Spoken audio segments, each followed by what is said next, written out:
అనగనగా ఒక ఊరిలో జగ్గయ్య అని ఒక సోమరిపోతు ఉండేవాడు.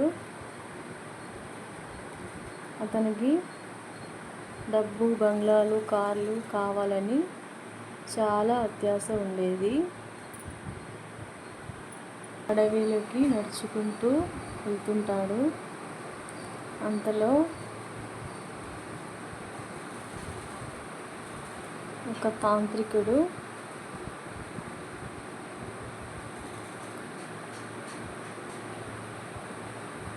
ఎదురవుతాడు.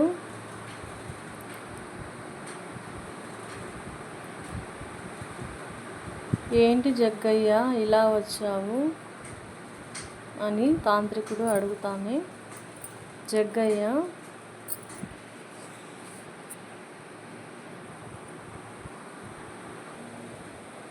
నాకు చాలా డబ్బు, నగలు, ఇల్లు కావాలి, అవి మీరు ప్రసాదించండి అని తాంత్రికుడిని జగ్గయ్య వేడుకుంటాడు. తాంత్రికుడు, లేదు, నువ్వు పని చేసుకుని ప్రశాంతంగా ఉన్నదానిలో బ్రతకడం నేర్చుకో, అత్యాశకు పోకు అని చెప్తాడు. జగ్గయ్య, లేదు, నాకు మాంత్రిక పిశాచిని ప్రసాదించండి, నేను ఏ పని చెప్పినా చెయ్యాలి అని వేడుకుంటాడు.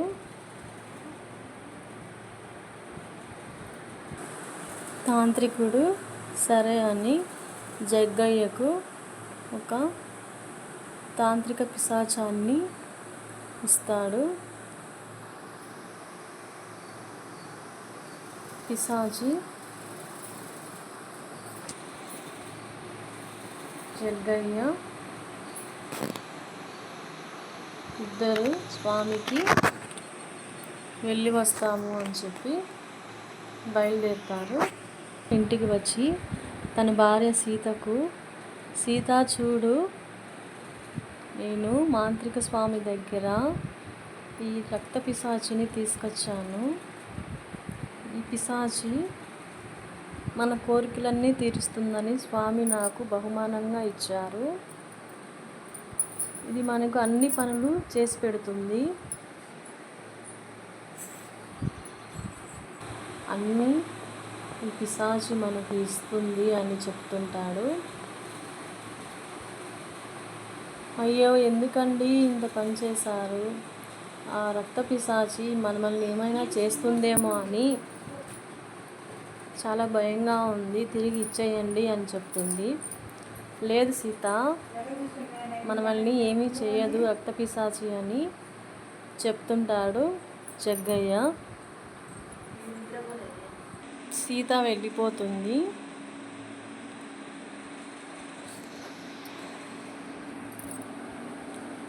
ఈ రాక్షసి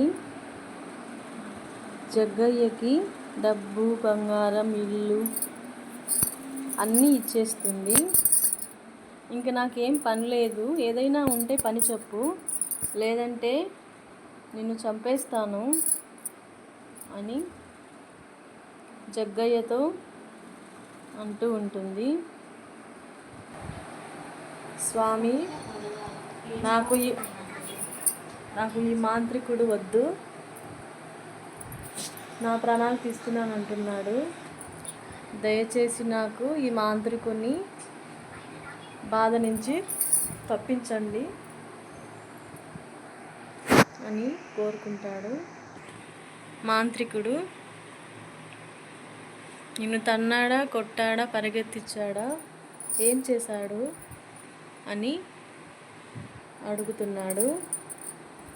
జగ్గయ్య, నాకు ఈ మాంత్రికుడు వద్దు స్వామి, అత్యాశకు పోయి ప్రాణాల మీదకి తెచ్చుకోవడము ఎందుకు, నేను కష్టపడి పనిచేసి బ్రతుకుతాను, ఈ మాంత్రికుణ్ణి మీరే తీసుకోండి అని చెప్పి